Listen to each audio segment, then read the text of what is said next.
the Red Eye producers are telling us that we have some guest hosts on today. Ploy, it looks like we got the day off. Awesome. Let's go.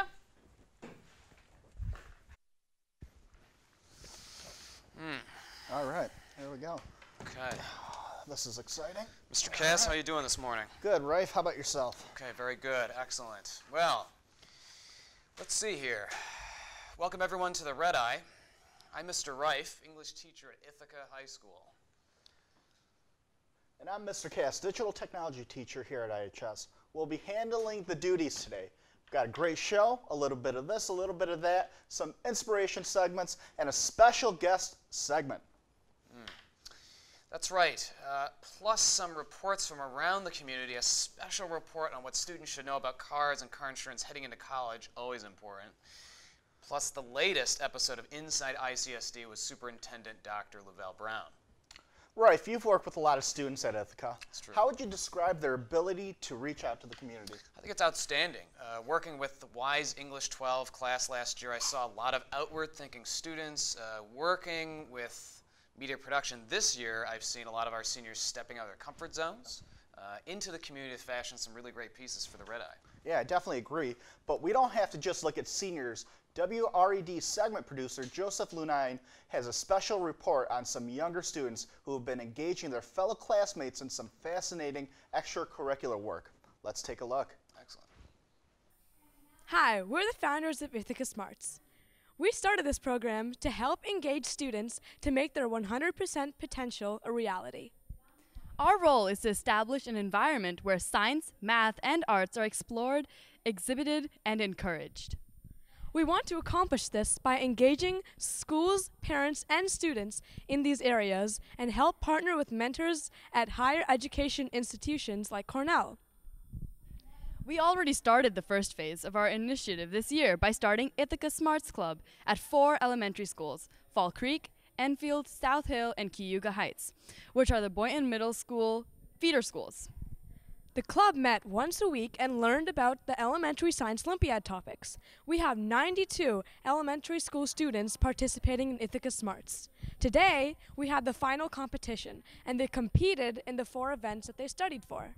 So far, we've spent 362 hours between our parents, coaches, and us making this club the real deal. We work on videos and prepare material over the weekends, and our mom, Ms. Maudley Reddy, drives to all 4 elementary schools Monday through Thursday to coach the club by playing our videos and setting up stations for a couple of hours.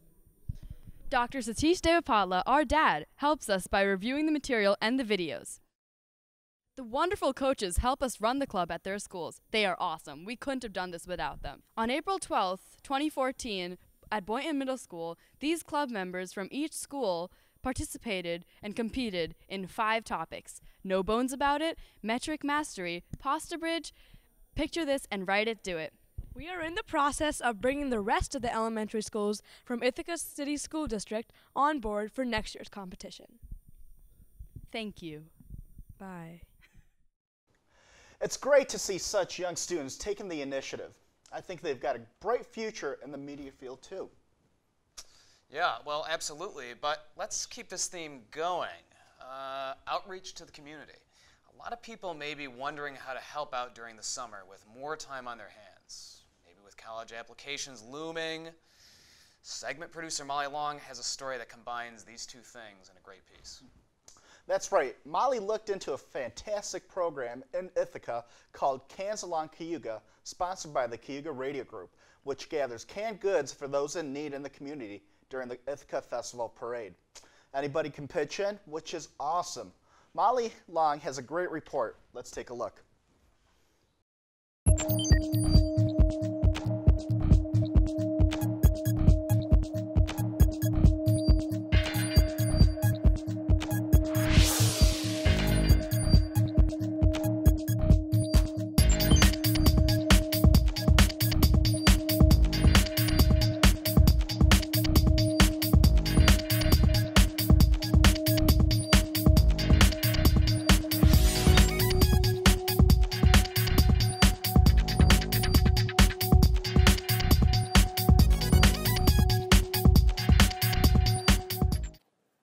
Last year, the Cayuga Radio Group launched the event, Cans Along Cayuga, for the 2013 Ithaca Festival in hopes to collect food donations for the United Way of Tompkins County. With help from the 9 groups of the Cayuga Radio Group, volunteers from the community, and local companies, more than 1,000 pounds of food was collected for the United Way. With such success, they hope to collect even more food this coming year at the 2014 Ithaca Festival. Let's hear from Greg Fry, the news director for the Cayuga Radio Group, on how the community plays a huge role in the success of Cans Along Cayuga and his expectations for this coming festival. We asked the community through promotion on air leading up to the Ithaca Festival through all of our stations. We asked people to bring canned goods with them to the Ithaca Festival. And all you have to do is bring them to the festival parade, put them down on the curb along Cayuga Street, and we come by with a whole bunch of shopping carts and a big truck where we're collecting them, and we put all the canned goods and the boxed goods and everything that people bring, and we put them into our truck. And the cool part about last year was when we did it for the first time, we brought all the canned goods, we brought all the boxed goods, and then watching about 40 of us unload them down at the United Way location down on Aurora Street. And we had about 1,000 pounds, close to 1,000 pounds of food by the time we were done. So we're expecting that it's just going to get even bigger this year, and that it should be a pretty awesome thing. Cans, cans, cans, thanks to you. Cans, cans, cans as we move through. Cans, cans, cans, cans come toward the van. Now we're going to change it up a bit, another inspirational piece. This one's done by James Eddlestone. James has been working with the Red-Eye team for quite a while and has an acute interest in robotics. I know he's been working with the Code Red robotics team at IHS. His goes into a little more in depth on FIRST robotics, and let's take a look on. Absolutely. Everyone needs something to help them get up in the morning, something to help them get through the day, something to let them go to sleep at night with a feeling of purpose and hope for the next day. In short, everyone needs an inspiration. For me, that inspiration comes from the FIRST program. FIRST being an acronym standing for Inspiration and Recognition of Science and Technology. The mission of FIRST, as taken from their website, is to transform our culture by creating a world where science and technology are celebrated and where young people dream of becoming science and technology leaders. The FIRST program became a part of my life beginning my freshman year in high school when I joined my school's FIRST robotics team. From that moment on, I was hooked. Every year, they release a new challenge in early January. From that day of release, teams from all over the world have 6 weeks to design, build, and test a machine capable of competing in the game against other teams' robots. This culminates in over 60 worldwide regional events, and then one championship event where teams compete to be the world champion. While this may sound similar to the way many other sports competitions work, the atmosphere of a FIRST competition is like no other. 2 terms coined by the FIRST founder Dean Kamen, gracious professionalism and cooperation, perfectly describe this. Teams work closely together to help each other to excel, even when those teams may be competing against each other. Almost every team at an event brings spare parts and tools that they will happily share with any team in need. During the matches and competitions, some damage is apt to occur due to the size and strength of the machines. When this happens, teams will practically race each other to come to the damaged team's assistance after the match. My journey through FIRST has cemented my decision to go to college to become an engineer so that I can work to create things to make the world a better place. The program has inspired me to become a better person and has taught me many skills that I will carry with me through the rest of my life. Skills like meeting hard deadlines, working within criteria and constraints, working and communicating with other people in high-stress situations, how to teach others what I know, and most importantly, how to get my ideas across in a meaningful manner. I've also seen other students grow and improve in incredible ways through their participation. Someone who joined the team as a freshman who barely talked to anyone has now come out of his shell and acts as our public relations officer. A girl that was afraid to use a hand drill when she joined the team now confidently and competently uses many machine tools and is well on her track to become an extremely competent machinist. One of the most inspirational parts of this program is to make it to the International Championships, where 400 of the best teams from around the world come to compete to be the world champion. This past season, my team won the Ohio Buckeye Regional and qualified to attend championships, which were held in St. Louis, Missouri. The pinnacle of inspiration from this program is the finals round, which is a culmination of 3 days of competition and are between the best teams in the world. These robots often do things that many teams didn't even dream possible during their build seasons. These final matches really show off what a team can achieve and inspire me to always try to achieve my best when working on things and to come up with new and different ideas. Inspiration can come in many forms and can affect everyone in a different way and to a different degree.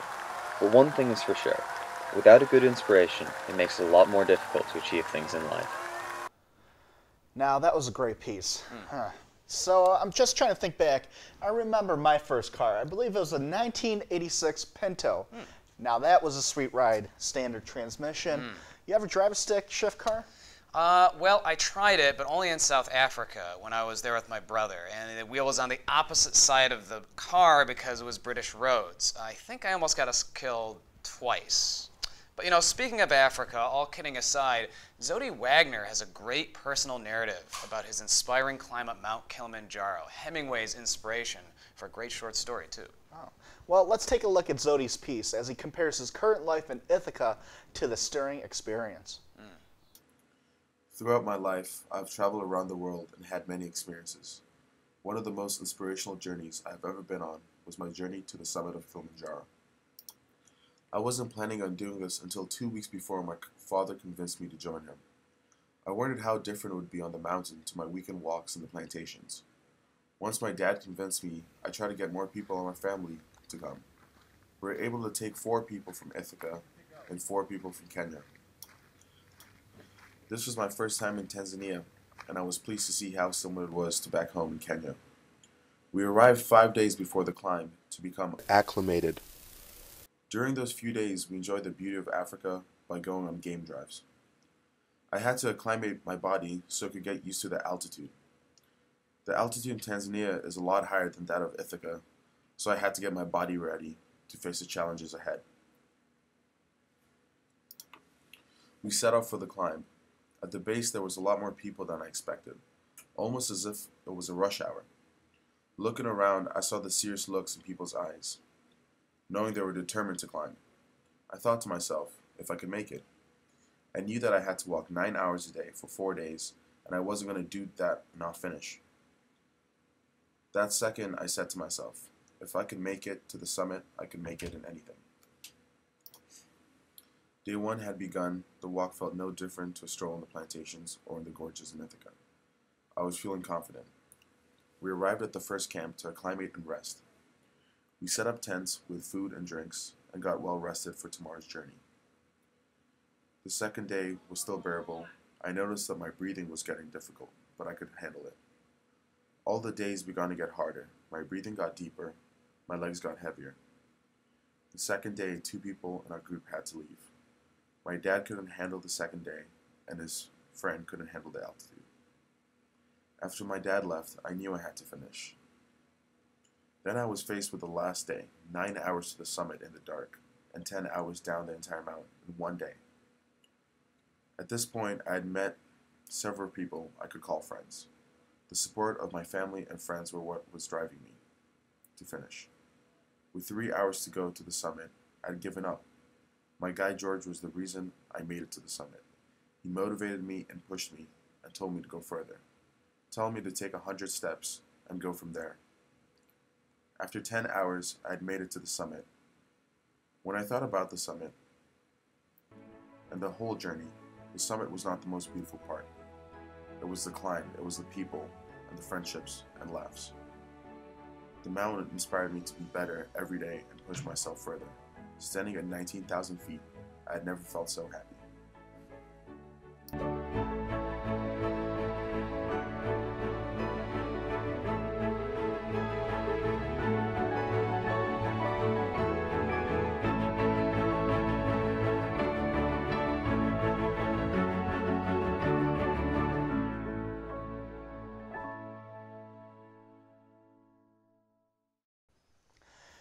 That was an excellent piece there. And now that got me to thinking about what inspires me. High-def TVs, good cars, amazing food, flying robots? Movies would be for me. Many movies, maybe fitting in 5 a day, hopefully this summer. That's my goal. Wow, wow, wow. That is crazy. So we've got more inspiration pieces here at WRED. And Wade Engelhart talks about his personal love of longboarding, the joys of riding around Ithaca, and the perils of the sport. Let's take a look. Where do you find inspiration? For me, and a select few of others crazy enough to do it, longboarding is where we are inspired to climb the heights of human ability, to embrace fear and master it. We need to be able to embrace our fear, expecting that we will get hurt, but wanting nothing more than to go faster.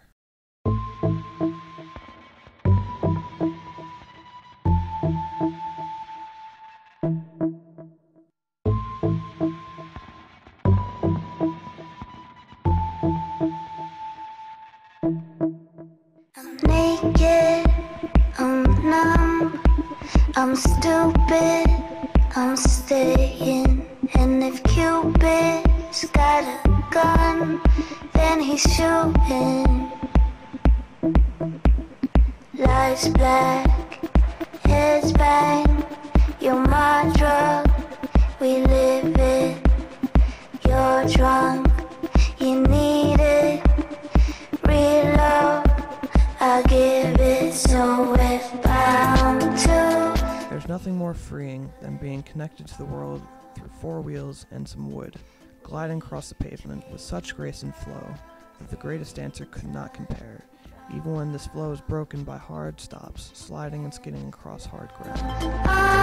Until we leave, then fall apart in part.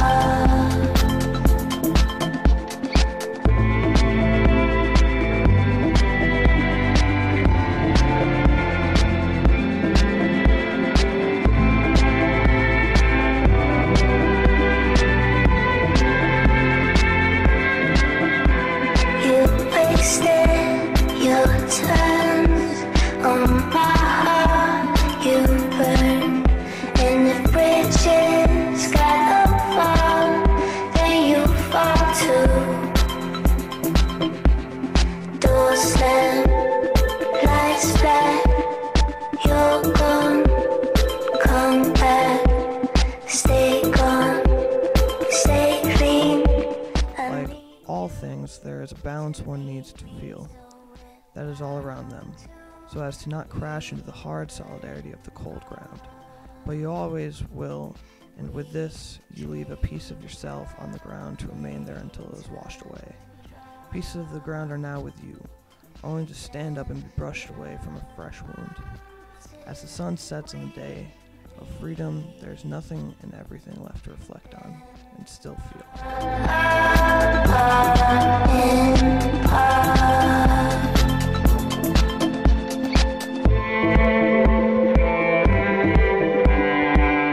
É alto sentimento. Só quem anda de skate pode descrever o quanto é bom pra mente, pra vida.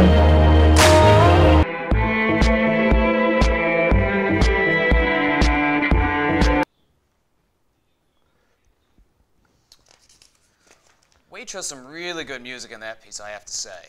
Can't say I've ever tried out longboarding, though, or even a skateboard. Not coordinated enough? Afraid I'd get run over. Oh, yeah, that's true.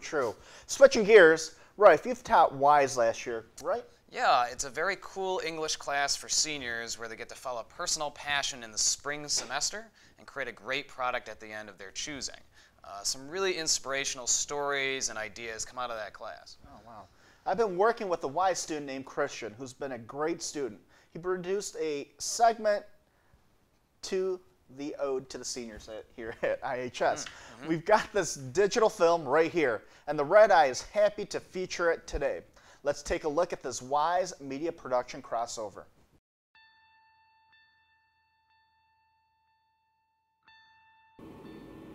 The class of 2014 is an exciting and dynamic group of young men and women ready to take the world by storm with the knowledge and skills they've acquired at Ithaca High School over these last few years. I'm excited to see where they end up.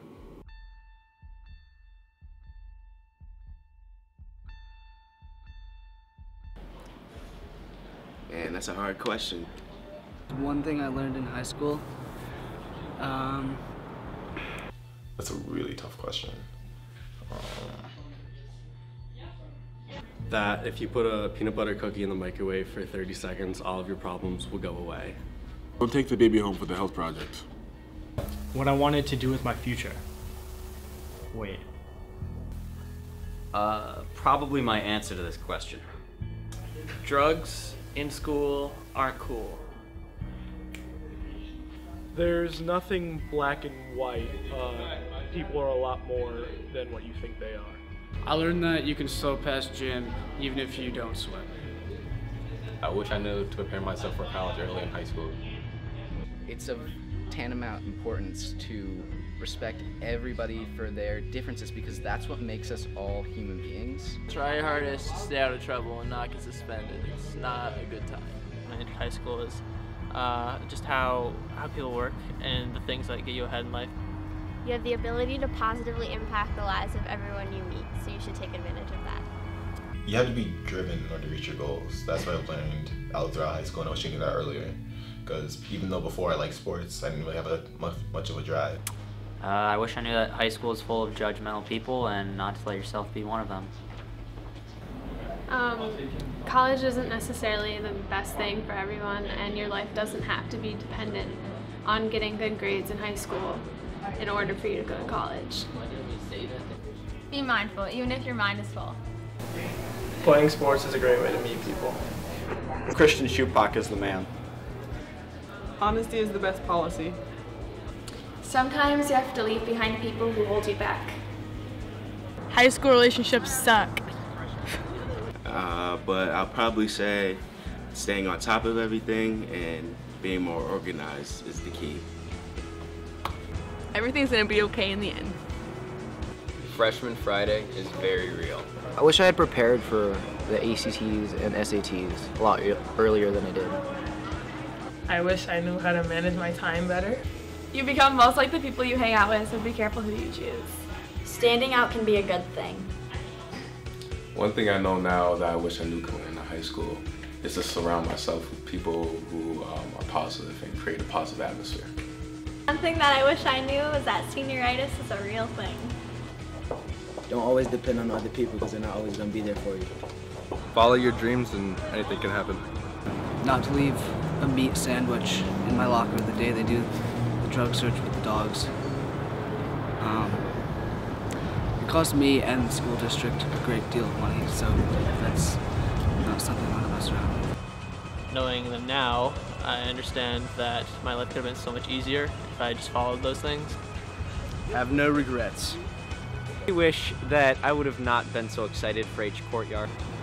Friendships are the longest relationships you'll have in high school, so hold them above all else. Change is good. The grass is always greener on the other side. I wish I knew how awful the bathrooms were going to be here. Clubs are like drugs, but not really. Don't do them. But do clubs. Cheryl's the best lunch lady. Have a really good time, but definitely try to be smart about it or else you might get suspended like me. Don't sweat the petty stuff, and don't pet sweaty stuff. The things that make you cool now mean nothing after graduation. I wish that I knew that our school has no school pride.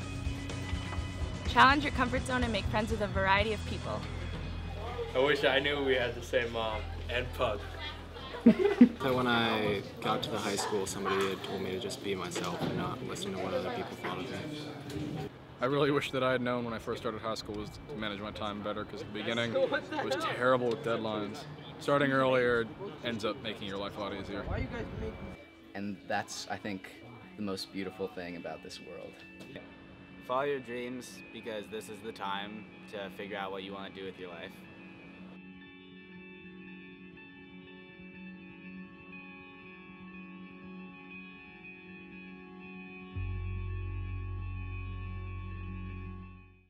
Insights from our seniors here. Cass, we've got one more piece today, and it's with, in this packed show, Dr. Brown did come in last week with some very special guests and talk budget matters. That's right. Ithaca, like all the other regional schools, is about to vote on their next school budget. Dr. Brown came in with some folks who know the numbers and talked with Brian Okumu about the next budget and where the school is going to go in the future. Here's the latest inside ICSD with Dr. Brown.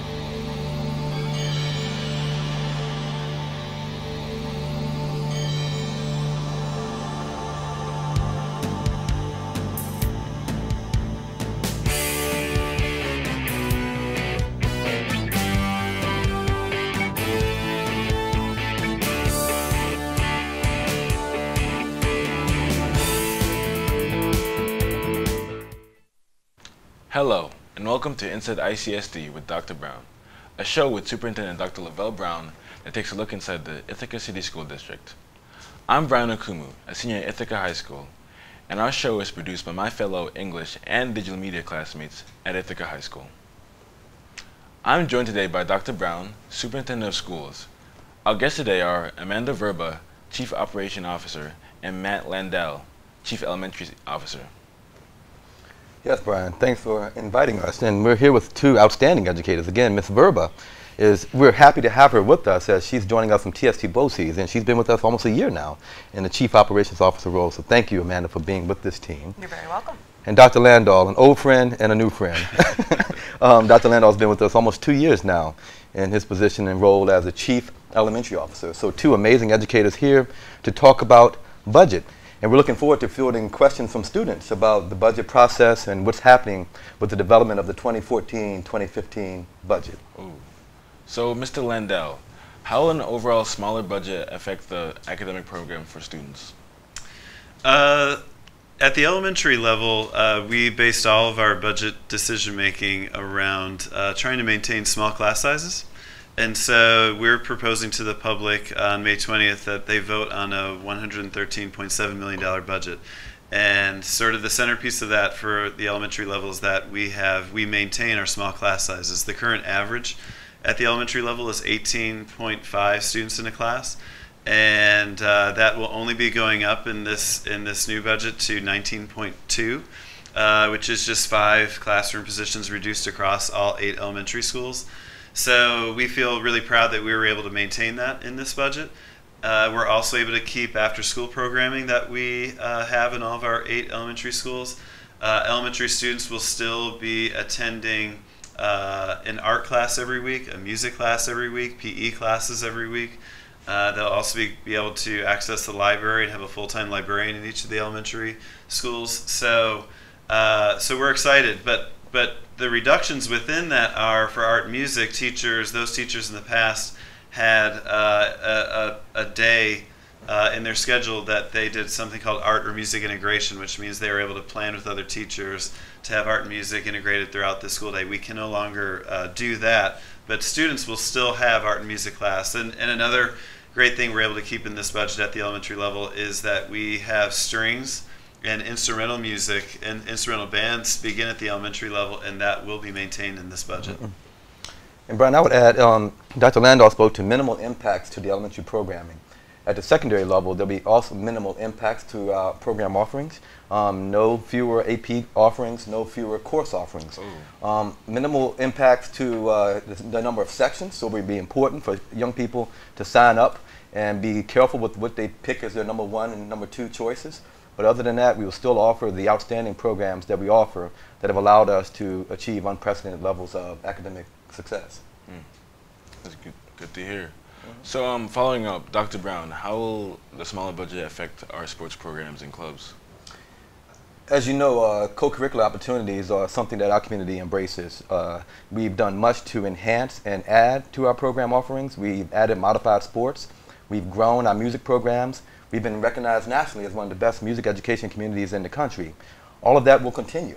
We will continue to have modified sports. We will continue to offer the same varsity and JV sports, continue to offer outstanding musical and fine and performing arts programs. So at this budget, there will be no impacts to what we offer before and after school, as we know those things increase academic achievement for our young people.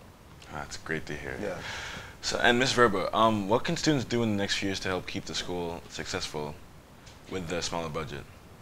So I think students oftentimes they feel like they're disengaged from the budget process. I think that they feel like they don't have the ability to sort of have their voice heard around budgeting. And where I came from, my background is in youth development, and so running groups of students and hosting sort of conversations with them around a variety of topics, including budget work, I think is going to be really exciting. And so I look forward to offering these opportunities to students so that they could give sort of their feedback on what's going right, what are the things that they feel are valuable. Oftentimes we do a lot of surveys here in the district, and so making sure that that student voice is heard via their participation is terrific if they can continue to give their opinion and their feedback. And also too, I mean, the meetings are open. It would be great to be able to have student representatives and student voice at many of our Finance and Facilities Committee meetings, for them to be representing you know, the student group, and it could be anything from middle school to high school level, even elementary kids. We'd be willing to accept all voices. And also to register to vote. You know, a school district budget, you absolutely, at the age of 18, it's very different from registering for elections that are, you know, at a federal level or even a state level. A school budget, you can register all the way up to the day of the vote, and that can be done right through, actually the district office, you give us a call and we can give you the information on how to do that. So students can also be heard in that way, and that's obviously the highest level of impact that we could see.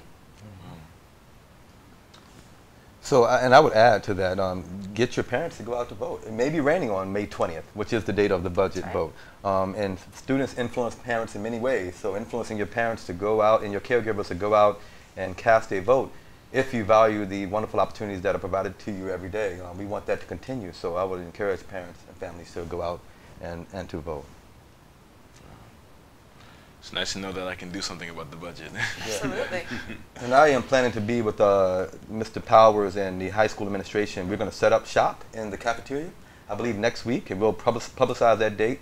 And we'll be there to answer any questions about the budget process, program offerings, and anything young people at the high school wish to know or learn, or if they wish to share feedback.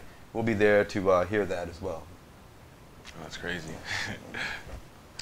Anything else you two would add about the budget process and or the budget vote? I think for me, it's important for people to understand the vote. I know that at the recent board meeting, there were really wonderful questions from the student representatives at Ithaca High School about what would it mean if the vote isn't passed and what happens next and what does contingency mean. So if it's okay, I'd just like to just give a brief, maybe 2-minute overview of that. Right now, as Dr. Landau said, we're going with a $113.7 million budget. That if that doesn't pass, and that actually needs to have a 60% of the voters that show up on that day, 60% of them have to vote yes for that. If that doesn't pass, then the board can have two sort of pathways that they can take. The first one could be to go immediately to a contingency budget. And a contingency budget is not the way that we work right now, not the budget that we're using for this year. It actually is much lower because you have to use the tax dollars that we had for this current year. So it would be around $106 or $107 million, which is significantly less than the $113.7.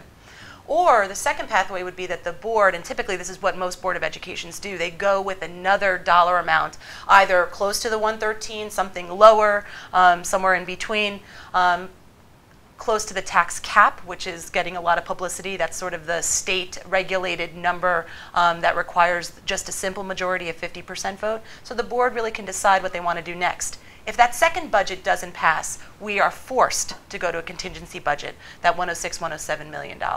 And so I think that would really be a very different look for Ithaca City School District if we were forced to go to contingency.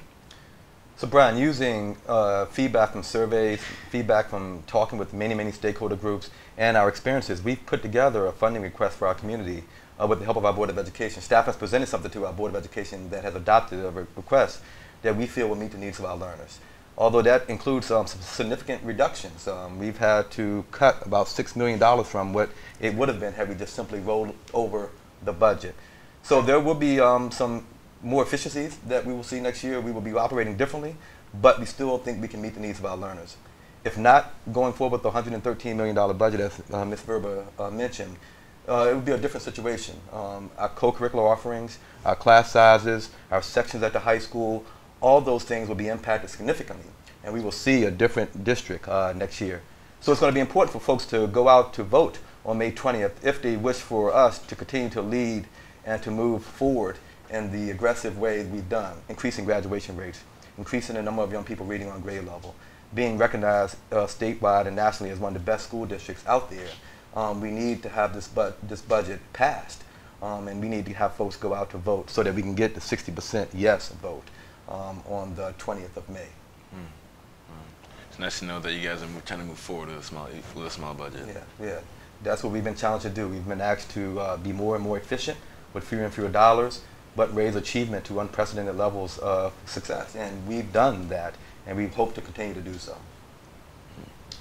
Anything else? Anyone listed to add? So there is a fact sheet that is online. You can tweet at us, email us. We will send that out also. It has much of the information we've talked about and some more information that's readily accessible and easy to reproduce.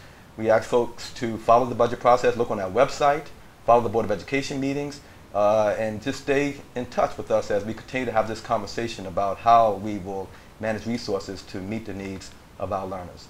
And thank to you all again for tuning in, and we look forward to having more conversations. Thank you. Oh my God. All right, everybody. Thanks for tuning in. Hope you enjoyed the show, everybody. Students are back next time, and until then, get back to work. What's up, guys? I'm Jamison, and... Oh, that's a large building.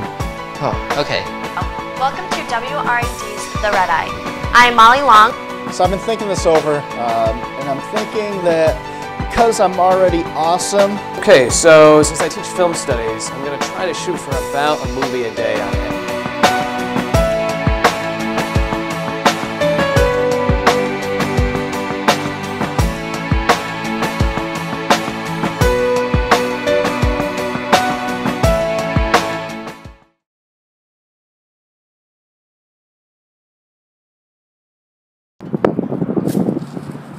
For all the yummy dinners. Giving me life. Being supportive. Just being an overall great individual in all areas of yourself. For being selfless. I got to put the cat.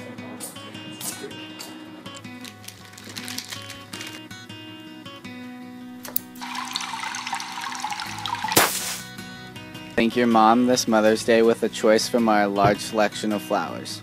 Wow, I wish I had a good towel to clean these messes up. I'm James Susar. Do you have a mess that needs a lot of towels to clean up? If you said yes to this question, then I have the product just for you. Introducing the Wow Towel. This towel can soak up to 9,000 fluid ounces. Wow, that's a lot. This towel is different than any other product. This towel can soak up any liquid and if needed, blood and dirt. Wow, sure am glad I got the Wow Towel. You won't be wowed until you get the Wow Towel! Yeah! Introducing Flip Flops, the new and improved sandal that will take you wherever you need to go.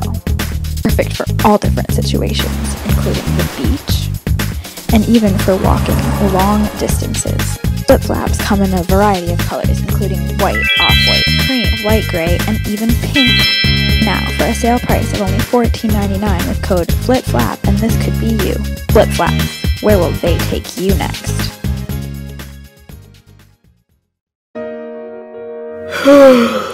Do you not have enough energy to accomplish your responsibilities? Introducing 3.5 Hour Energy. Teens like you get a boost of energy that lasts for over 3 hours with no negative side effects. 3.5 Hour Energy. Get stuff done. Now available in Very Cool and OMG Orange in a grocery store near you.